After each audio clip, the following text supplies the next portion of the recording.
बिस्मिल्लाहिर्रहमानिर्रहीम।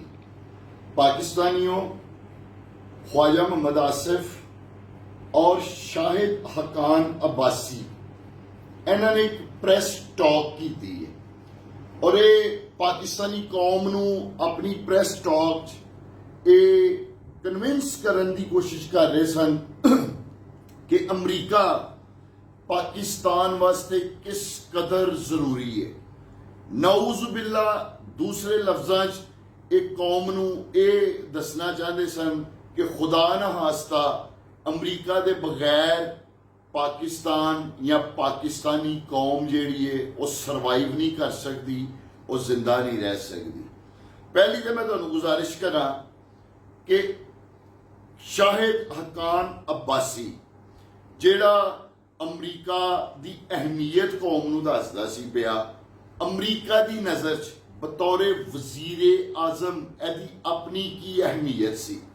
तुहानू याद होएगा कि जो यह वजीरे आजम पाकिस्तान सी ते एक अमरीका दे निजी दौरे ते गया सी और एयरपोर्ट दे ऊपर एदी पेंट भी उतरवाई गई, एदी बेल्ट और एदे बूट भी उतरवाए गए और वो वीडियो पूरी कौम ने देखी।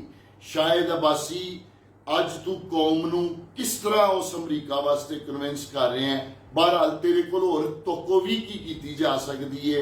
तू वाकई वो शख्स है कि जेड़ा पूरी कौम दे भी अगर पेंट और बूट और जुत्ती अमरीका दे सामने लथ जाए तो तेरी सेहत नू कोई फर्क नहीं पैंदा। हुण मैं गल करांगा ख्वाजा मोहम्मद आसिफ दी। ख्वाजा आसिफ कह रहा सी कि इमरान खां आने वाले वक्त कोई पीर बन जाए, कोई साधु बन जाए। ख्वाजा आसिफ इमरान खां आने वाले वक्त की बनेगा वो मैं तेनू बाद चो दसना।